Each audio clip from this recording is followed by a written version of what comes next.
નમસ્કાર વિદ્યાર્થી મિત્રો, હવે આપણે નવું ચેપ્ટર શરૂ કરીએ. ચેપ્ટર નંબર 9 ખાતા વહી અને ખતાવણી. એમાં વિડિયો લેક્ચર નંબર 1. આપણે અત્યાર સુધીમાં અમનોંધ ભણ્યા, પેટાનોંધ પણ ભણ્યા છીએ. પેટાનોંધના વિવિધ પ્રકારો, માલંગીની પેટાનોંધો, રોકડ બેંક, ખાસ આમનોંધ, આ બધું જ આપણે ભણી ગયા. આમનોંધ કે પેટાનોંધો એ વ્યવહારને ચોપડામાં નોંધવાની પ્રક્રિયા માત્ર છે. એક વખત કોઈ પણ વ્યવહાર ચોપડાની અંદર નોંધાઈ જાય પછી એ વ્યવહારોને વર્ગીકૃત કરી તેના પરથી હિસાબી તારણો શોધવામાં આવે છે. નામોને માત્ર વ્યવહારો નોંધતું નથી. આપણે પહેલા ચેપ્ટરની અંદર ભણી ગયા. ધંધાના વ્યવહારોને નોંધવાની પ્રક્રિયા, તેનું વર્ગીકરણ કરવાની પ્રક્રિયા, તેનું અર્થઘટન કરી તેના પરથી તારણો કાઢવાની પ્રક્રિયા, આટલી વસ્તુ નામાની અંદર થાય. તો આમનોંધ કે પેટાનોંધ બનાવો છો એ તો માત્ર નામાના વ્યવહારોની નોંધ થઈ. હવે એનું વર્ગીકરણ કરી અને તારણો કાઢવા માટે શું કરવું પડે? તો વર્ગીકરણ કરી અને તારણો કાઢવા માટે તમારે ખાતા વહીમાં ખતાવણી કરવી પડે, ત્યાર પછી જ તારણો નીકળે. એટલે કે વ્યવહારોને નોંધ્યા બાદ તેના પરથી જો તારણો મેળવવા હોય તો ખાતા વહીમાં ખતાવણીની પ્રક્રિયા કરવી પડે. બરાબર છે? જ્યારે તમે જુદા જુદા વ્યવહારો પરથી અસર પડતા ખાતે ખતાવણી કરશો, ખાતું તૈયાર કરશો, એની બાકી શોધી અને સરવૈયું તૈયાર કરશો, ત્યારે તમને તમારા ધંધાની આર્થિક પરિસ્થિતિ જાણવા મળે અથવા તો એના ઉપરથી તમને તમારા ધંધાનું પરિણામ જાણવા મળે અને એના આધારે તમે તમારા આર્થિક નિર્ણયો લઈ શકો. એટલે ખાતા વહીની પ્રક્રિયા કે ખતાવણી છે એ ખૂબ મહત્વની પ્રક્રિયા છે. બરાબર છે? હવે ખાતા વહીમાં ખતાવણી કરવામાં આવશે, પણ સૌથી પહેલા આપણે સમજીશું ખાતું એટલે શું. ખાતું કોને કહેવાય? આગળ પણ આપણે ભણી ગયા છીએ, એમાં એવી વ્યાખ્યા આપેલી, કોઈ ચોક્કસ બાબતને સ્પર્શતા વ્યવહારોને અલગ જગ્યાએ નોંધી તેના પરથી તારણો કાઢવાની પ્રક્રિયા એટલે ખાતું. ચોક્કસ પ્રકારના વ્યવહારો એટલે શું એ વ્યાખ્યાને અહીંયા વિસ્તારપૂર્વક આપવામાં આવી છે. બંને વ્યાખ્યા સાચી જ છે, જે પહેલા લખી હતી તે. આ વ્યાખ્યાને વિસ્તારપૂર્વક આપવામાં આવી. કોઈ ચોક્કસ હિસાબી સમયગાળા દરમિયાન વ્યક્તિ, માલ, મિલકત, ઉપજ કે ખર્ચ પૈકી કોઈ એક બાબત સાથે સંકળાયેલ તમામ વ્યવહારોનું નિશ્ચિત નમૂનામાં નામાના નિયમો અનુસાર ઉધાર અને જમા બાજુ અસરો દર્શાવતું તારણ એટલે ખાતું. કોઈ ચોક્કસ હિસાબી સમયગાળા દરમિયાન, માની લો કે તમે 1 વર્ષનો હિસાબી સમયગાળો નક્કી કર્યો છે, તો 1 વર્ષને અંતે વ્યક્તિ, માલ, મિલકત, ઉપજ કે ખર્ચ કોઈ પણ પ્રકારના વ્યવહારોને, બરાબર છે, નિશ્ચિત નમૂનામાં, નિશ્ચિત નમૂનો એટલે આ નામાના નિયમો અનુસાર, ઉધાર કે જમા જે નિયમો લાગુ પડે છે તે અનુસાર ઉધાર અને જમા બાજુ અસરો દર્શાવતું તારણ એટલે ખાતું. ખાતાની અંદર બે બાજુઓ હોય, ઉધાર બાજુ અને જમા બાજુ. આ ખાતાનો નમૂનો. ખાતું શા માટે તૈયાર કરવામાં આવે છે? તો તમે જે પ્રકારના જે કઈ વ્યવહારો કર્યા છે એમાંથી ચોક્કસ પ્રકારના વ્યવહારોને અલગ કરવા પડે. એટલે ખાતું બનાવવાથી વ્યવહારોનું વર્ગીકરણ થાય. આમનોંધની અંદર તમે વ્યવહારો નોંધાય, વ્યવહારોની નોંધ થાય. હવે એનું વર્ગીકરણ કરવું હોય તો ખાતું બનાવવું પડે. વર્ગીકરણ પણ થાય અને એનું વિશ્લેષણ પણ આમાં થાય. બરાબર છે? એટલે અહીંયા લખ્યું છે વ્યક્તિ, માલ, મિલકત, ઉપજ કે ખર્ચ પૈકી કોઈ પણ બાબત સાથે સંકળાયેલા બધા જ વ્યવહારોને એક સાથે નિશ્ચિત નમૂનામાં નામાના નિયમો અનુસાર નોંધી અને ઉધાર અને જમા અસરો દર્શાવતું તારણ એટલે ખાતું. આ ખાતાનો નમૂનો છે. ઉપર લખવાનું ખાલી જગ્યાનું ખાતું. પગારનું ખાતું હોય તો લખવાનું પગાર ખાતું. મૂડીનું ખાતું હોય તો લખવાનું મૂડી ખાતું. વેચાણનું ખાતું હોય તો લખવાનું વેચાણ ખાતું. ખાતાની બે બાજુઓ હોય, ઉધાર અને જમા. બરાબર છે? તો આ ઉધાર અને જમા. હવે આની અંદર વિગતો શું આવે? પહેલું છે તારીખનું ખાતું. આખા વર્ષ દરમિયાન કયા તારીખે વ્યવહારોની તમે નોંધ કરેલી છે, એમાંથી કઈ નોંધની અહીંયા અસર આવે છે એની તારીખ અહીંયા લખવાની છે. અહીંયા આવશે વિગત, કયું ખાતું આમાં અસર પામે છે એની વિગત. આ છે નોંધ પાના નંબર. આપણે અત્યાર સુધી આમનોંધમાં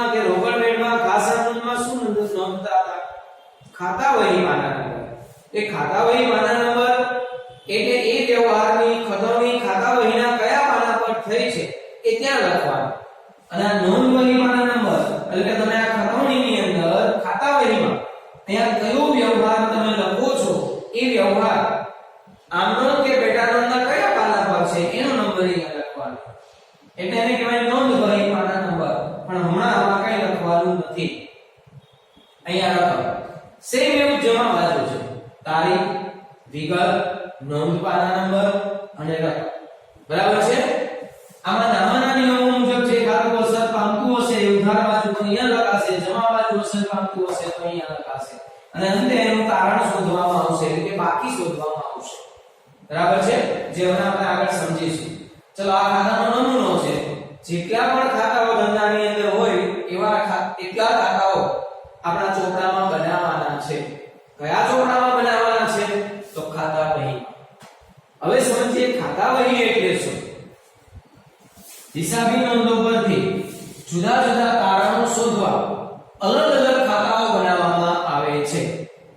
આવા અલગ અલગ ખાતાઓ જે ચોપડામાં બનાવવામાં આવે છે તેને ખાતા વહી કહે છે. હમણાં અહીંયા કહ્યું કે જેટલા પણ વ્યવહારો હશે એમાં જેટલા ખાતા અસર પામતા હશે ને એટલા ખાતાઓ બનશે. એટલે ખરીદ ખાતું, વેચાણ ખાતું, ખરીદ પરત, વેચાણ પરત, મૂડી ખાતું, ઉપાડ ખાતું, પગારનું ખાતું, મજૂરીનું ખાતું, રોયલ્ટીનું ખાતું, મળેલ વટાવનું ખાતું, આપેલ વટાવનું ખાતું, કસરનું ખાતું. આમ જેટલા પણ ખાતાઓ અસર પામે છે એટલા ખાતાઓ બને. તો ધંધાની અંદર તો આવા ઘણા બધા ખાતાઓ બનશે. આ બધા જ ખાતાઓ ક્યાં ખોલવામાં આવશે? ખાતા વહીના ચોપડામાં.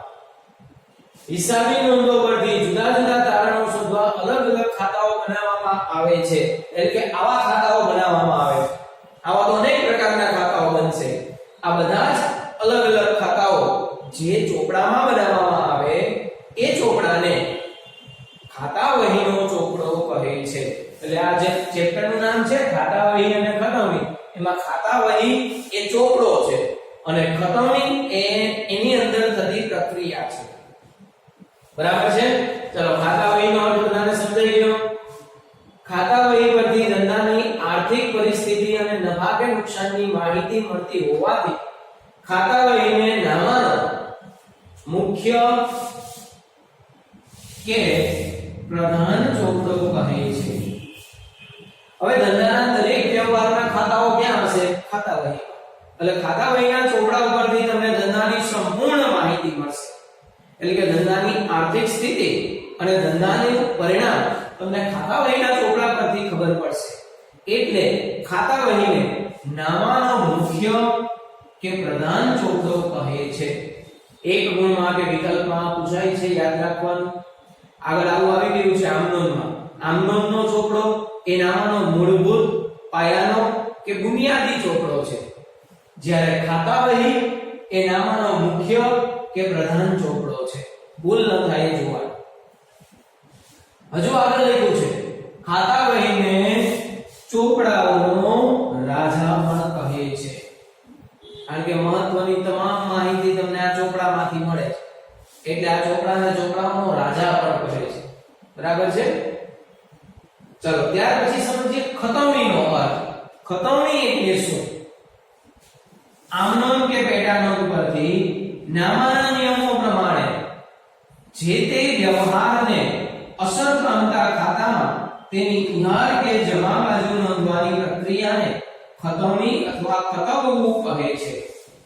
તમે આમનોંધ કે પેટાનોંધની અંદર જે પણ વ્યવહારો લખ્યા છે એ વ્યવહારોને નામાના નિયમો પ્રમાણે જે તે વ્યવહારને અસર પામતા ખાતામાં નોંધવાની પ્રક્રિયા એટલે ખતવણી અથવા ખતવવું. અહીંયા ખતવણી આમાં થશે. પગાર ખાતું તમે બનાવ્યું છે તો આમનોંધમાં જ્યાં પણ પગારનો વ્યવહાર છે એ પગારના વ્યવહારને આ પગાર ખાતાની અંદર તેની ઉધાર કે જમા બાજુ લખવાની પ્રક્રિયા એટલે ખતવણી અથવા ખતવવું. ખતવવું પણ બોલાય અને ખતવણી પણ બોલાય. એટલે ખતવણી એ પ્રક્રિયા છે આ ખાતાની અંદર નામાના નિયમો મુજબ લખવું એટલે ખતવણી કરી છે એમ કહેવાય. બરાબર છે. એટલે ખતવણી ક્યાં થશે? ખાતા વહીના ચોપડામાં. ખાતા વહીના ચોપડાની અંદર આવા ખાતાઓ ખોલવાના થશે બનાવવા પડશે અને આ ખાતાઓમાં નોંધવાની પ્રક્રિયાને ખતમણી કહે છે. ચાલો ત્યાર પછી ખાતા વહીની અનુક્રમણિકા. હમણાં મેં કહ્યું કે જેટલા પણ વ્યવહારો હોય ને એમાં જેટલા ખાતાઓ અસર પામતા હોય એટલા આવા ખાતાઓ બને. તો ધંધાની અંદર તો આવા ખાતાઓ ખૂબ મોટા પ્રમાણમાં બને, કારણ કે જેટલા વ્યવહારો હોય એમાં અલગ ઘણા બધા ખાતાઓ બને. તો ખાતા વહીની અંદર આવા કેટલા ખાતાઓ હશે? ઘણા બધા, અનેક પ્રકાર. સામાન્ય રીતે ખાતા વહીના ચોપડામાં દરેક એક પાના પર એક ખાતું રાખવામાં આવે. મૂડી ખાતું તો એનું આખું પેજ એક જ હોય, પછી બીજા પાના ઉપર બીજું ખાતું બનાવવામાં આવે. બરાબર છે? તો આમ ખાતા વહીના દરેક પાના ઉપર અલગ અલગ ખાતાઓ હોય. તો જ્યારે તમે ખતરણી કરો ત્યારે કયું ખાતું કયા પાના પર છે એ જો દર વખતે શોધવા બેસો તો એમાં ખૂબ સમય લાગી જાય. એટલે સરળતા ખાતર ખાતા વહીના ચોપડામાં એના પ્રથમ પાના પર ખાતાની યાદી તૈયાર કરવામાં આવે છે. સામે એનો પેજ નંબર લખેલો હોય એને ખાતા વહીની અનુક્રમણિકા અથવા તો પાનોત્રી કહે છે.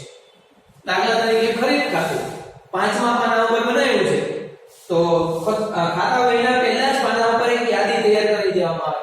મૂડી ખાતું 1 પાના નંબર ઉપર, ઉપાડ ખાતું બીજા પાના નંબર ઉપર, ખરીદ ખાતું 5મા નંબરના પાના ઉપર. આમ ખાતાની યાદી અને સામે એનો પાના નંબર, એને ખાતા વહીની અનુક્રમણિકા કહેવાય. જોઈએ ખતરણીની પ્રક્રિયા વખતે ખાતા વહીમાં કયું ખાતું કયા પાના પર છે તે સરળતાથી જાણી શકાય તે માટે ખાતા વહીના પ્રથમ પાના પર બધા જ ખાતાઓની યાદી રાખવામાં આવે છે, જેને ખાતા વહીની અનુક્રમણિકા કે પાનોત્રી કહે છે. પરીક્ષાની અંદર ક્યારેક એવું પૂછાય છે કે પાનોત્રી એટલે શું? તો પાનોત્રી એટલે અનુક્રમણિકા. બરાબર છે? ચલો આગળ વધીએ. ખાતા વહીના સ્વરૂપો. સામાન્ય રીતે ખાતા વહીના 3 સ્વરૂપો છે, એટલે કે 3 સ્વરૂપે ખાતા વહી તૈયાર થઈ શકે. બાંધેલો ચોપડો, છૂટા પાનાની પદ્ધતિ અને કાર્ડ સ્વરૂપે. ત્રણેયને સમજીએ. પહેલું છે બાંધેલો ચોપડો. ખાતા વહી તૈયાર કરવા માટે તમે બાઇડિંગ કરેલો ચોપડો કે દોરીથી સીવેલા ચોપડાનો ઉપયોગ કરો તો એને બાંધેલા ચોપડા પ્રકારની ખાતા વહી કહેવાય. આની અંદર ફાયદો શું થાય? એક જ ચોપડાની અંદર ધંધાના તમામ ખાતાઓ આવી જાય અને ચોપડો બાઇડિંગ કરેલો હોય, પાકા પુઠાનો હોય તો એ ચોપડાને લાંબા સમય સુધી સાચવી પણ શકાય. બરાબર છે? અને બધા જ ખાતાઓ એક સાથે રાખી શકાય. નાના વેપારીઓ કે જથ્થાબંધ વેપારીઓ છે ને એ બાંધેલા ચોપડાનો ઉપયોગ કરે છે. બીજું છે છૂટા પાનાની પદ્ધતિ. હવે બાંધેલો ચોપડો જો તમે રાખો ને તો એની એક મર્યાદા છે કે બાંધેલા ચોપડા પ્રકારની ખાતા વહીમાં જરૂરિયાત મુજબના પાના ઉમેરી શકાતા નથી કે દૂર કરી શકાતા નથી. એક ચોપડો બાંધેલો આવે ને એમાં માની લો કે 150 પેજ છે તો એટલા જ રહે. તો તમારી પાસે 75 જ ખાતાઓ છે તો પેલા 75 પેજ એમાંથી દૂર નહીં થાય. અથવા તો તમારી પાસે 160 ખાતાઓ છે તો 10 પેજ એમાં ઉમેરી નહીં શકાય. એટલે બાંધેલા ચોપડાની આ મર્યાદા દૂર કરવા માટે છૂટા પાનાની પદ્ધતિ સ્વરૂપે ખાતા વહીનો ઉપયોગ કરવામાં આવે છે. છૂટા પાનાની પદ્ધતિમાં જેટલા ખાતાઓ હોય ને એટલા પાનાઓ રાખવામાં આવે. બરાબર છે? આની અંદર જરૂરિયાત મુજબ પાનાઓ ઉમેરી પણ શકાય કે દૂર પણ કરી શકાય. બરાબર છે? છૂટા પાનાની પદ્ધતિમાં એક મર્યાદા પણ છે કે એને સાચવણીનો પ્રશ્ન ઉભો થાય, એટલે એને સાચવવા માટે યોગ્ય ફાઇલિંગનો ઉપયોગ કરવામાં આવે છે. ફાઇલિંગની જુદી જુદી પદ્ધતિઓ છે, એમાં યોગ્ય પદ્ધતિનો ઉપયોગ કરી આ છૂટા પાનાની બધી જ પદ્ધતિઓને સાચવવામાં આવે. છૂટા પાનામાં અનુક્રમણિકાનો પણ પ્રશ્ન ઉભો થાય કે કયું પાના ઉપર કયું ખાતું છે કેમ ખબર? પાના તો બધા છૂટા છૂટા, એટલે એની અનુક્રમણિકા કેવી રીતના તૈયાર કરવામાં આવે?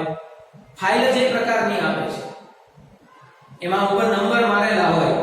માની લો કે A B C D એવી રીતના આલ્ફાબેટ પ્રમાણે ક્રમ ચાલે છે, તો A થી D જે ખાતાની શરૂઆત A થી D થતી હોય ને એ બધા જ ખાતાઓ આ ફોલ્ડરમાં છે. પછી E થી આગળ વધારવામાં આવે. આવી રીતના એની અનુક્રમણિકા આપે તો સરળતા રહે. એટલે છૂટા પાનાની પદ્ધતિમાં પાનાઓને સાચવવાની એક મુશ્કેલી થાય છે. ત્રીજું છે કાર્ડ સ્વરૂપે. છૂટા પાનાની પદ્ધતિ હોય ને તો એમાં એમાં પાના છે ક્યારેક ફાટી જાય એવું પણ બને, એટલે નવી પદ્ધતિ અમલમાં આવી કાર્ડ સ્વરૂપે. આની અંદર ખાતા વહી રાખવા માટે, ખાતું બનાવવા માટે કાર્ડ રાખવામાં આવે છે. કાર્ડ છે ને એ પાના કરતા જાડું હોય એટલે લાંબા સમય સુધી સચવાઈ રહે. બરાબર છે. મોટી કંપનીઓ કે બેંક છે ને કાર્ડ સ્વરૂપે ખાતા વહી રાખે છે. સામાન્ય રીતે આપણે કરિયાણું ખરીદતા હોઈએ કે દૂધવાળા પાસેથી દૂધ ખરીદતા હોઈએ તો આપણને એક કાર્ડ આપે છે. બસ એ કાર્ડ સ્વરૂપે ખાતા વહી છે. બરાબર. કાર્ડ સ્વરૂપે ખાતા વહીમાં પણ જરૂરિયાત મુજબના કાર્ડ ઉમેરી શકાય કે દૂર કરી શકાય. એની પણ યોગ્ય પ્રકારની સાચવણી કરવી પડે અને એને પણ અનુક્રમણિકા આપવા માટે આલ્ફાબેટ કે ગુજરાતી પણ અક્ષરોનો ઉપયોગ કરવો પડે. આ ત્રણ સ્વરૂપે ખાતા વહી તૈયાર કરવામાં આવે છે. પછી એવું ખાતા વહીનું વર્ગીકરણ. ખાતા વહીનું વર્ગીકરણ એટલે શું? ક્યારેક એવું બને કે કોઈ ધંધા મોટા સ્વરૂપનો છે, એની પાસે ખાતાઓની સંખ્યા ખૂબ મોટા પ્રમાણમાં છે અને જો એ બધા જ ખાતાઓ એક જ ચોપડાની અંદર રાખે તો ચોપડાનું કદ વધી જાય અને ચોપડાનું કદ વધી જાય તો એમાં ખતવણી કરવામાં મુશ્કેલી પડે, સમય વધારે જોઈએ, સાચવણી કરવામાં પણ સમસ્યા ઉત્પન્ન થાય. એટલા માટે શું કરવામાં આવે? ખાતા વહીના ચોપડાને ચોક્કસ પ્રકારે વર્ગીકૃત કરી દેવામાં આવે, ચોક્કસ આધાર મુજબ વિભાગ પાડી દેવામાં આવે. બરાબર છે. જેને ખાતા વહીનું વર્ગીકરણ કહે છે. અહીંયા લખ્યું છે બધા ખાતાને કોઈ આધાર નક્કી કરી જુદા જુદા વિભાગોમાં વર્ગીકૃત કરી દેવામાં આવે છે અને એક કરતા વધુ ખાતા વહી રાખવામાં આવે છે, જેને ખાતા વહીનું વર્ગીકરણ કહે છે. તમે ચોક્કસ આધાર લઈ અને ખાતા વહીને વર્ગીકૃત કરી દો. જેમ કે વ્યક્તિઓના ખાતા. વ્યક્તિઓના ખાતા એટલે શું? વ્યક્તિઓમાં દેવાદારો અને લેણદારો આવા બે આવે. બરાબર. વ્યક્તિઓના ખાતાની ખાતા વહી અલગ રાખવાની, એમાં માત્ર દેવાદારોનું અને લેણદારોનું જ ખાતું હોય. બરાબર. ખર્ચના ખાતા, એની અંદર જુદા જુદા ખર્ચ અને ઉપજના ખાતાઓ જ હોય.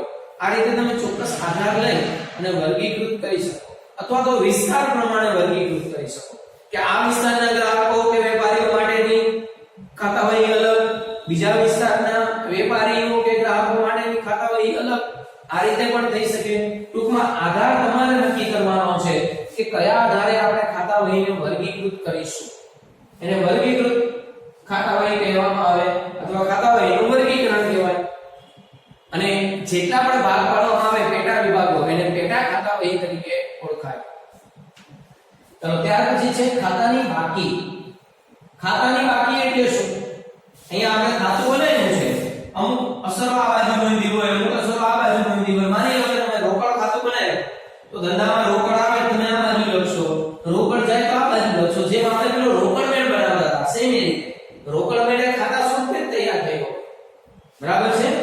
તો ખાતાઓની બાકી એટલે શું? ખાતાના તારણ માટે કોઈ પણ ખાતાની ઉધાર બાજુની રકમો અને જમા બાજુની રકમોનો તફાવત શોધવામાં આવે છે, જેને જે તે ખાતાની બાકી કહે છે. અહીંયા આપણે રોકડ મેળવા યાદ કરો બરાબર તફાવત શોધતા હતા. ઉધાર બાજુની રકમો અને જમા બાજુની રકમોનો તફાવત આપણે શોધતા હતા. એટલે કે ઉધાર બાજુની રકમોનો સરવાળો કરી એમાંથી જમા બાજુની રકમો માઈનસ કરો એટલે તમને તફાવત મળે. માની લો આ બાજુનો સરવાળો 20000 છે અને આ બાજુનો સરવાળો 18000 રૂપિયા છે, તો તફાવત કેટલો આવ્યો? 2000. બરાબર. એ તફાવત શોધવાની પ્રક્રિયા એને ખાતાની બાકી કહે છે. એટલે 2000 રૂપિયાને ખાતાની બાકી કહેવાય. ખાતાની બાકી ત્રણ પરિસ્થિતિમાં આવે. કોઈ ખાતાની ઉધાર બાકી આવે, કોઈ ખાતાની જમા બાકી આવે અથવા કોઈ ખાતું સરભર પણ થાય. ખાતાની ઉધાર બાકી એટલે શું કે જમા બાકી એટલે શું? માની લો તમે સરવાળો કરો છો અને ઉધાર સાઈડનો સરવાળો વધુ આવે છે, જમા બાજુનો ઓછો છે, તો એને ઉધાર બાકી કહેવાય. જે બાજુનો સરવાળો વધુ આવે એ બાકી કહેવાય. આપણે બેંક ઓવરડ્રાફ્ટમાં જુઓ જમા બાકી હોય એટલે બેંક સિલક ઉધાર બાજુ હોય. આપણે રોકડ મેળ ભેણા છીએ એમાં બેંક સિલક ઉધાર કરતા હતા મતલબ કે ઉધાર બાકી છે અને બેંક ઓવરડ્રાફ્ટ જમા બાજુ કરતા હતા મતલબ એ જમા બાકી છે.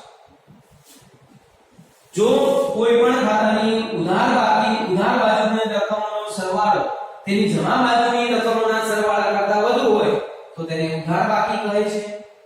અને કોઈ પણ ખાતાની જમા બાજુના રકમનો સરવાળો તેની ઉધાર બાજુના રકમના સરવાળા કરતા વધુ હોય તો એને જમા બાકી કહેવાય.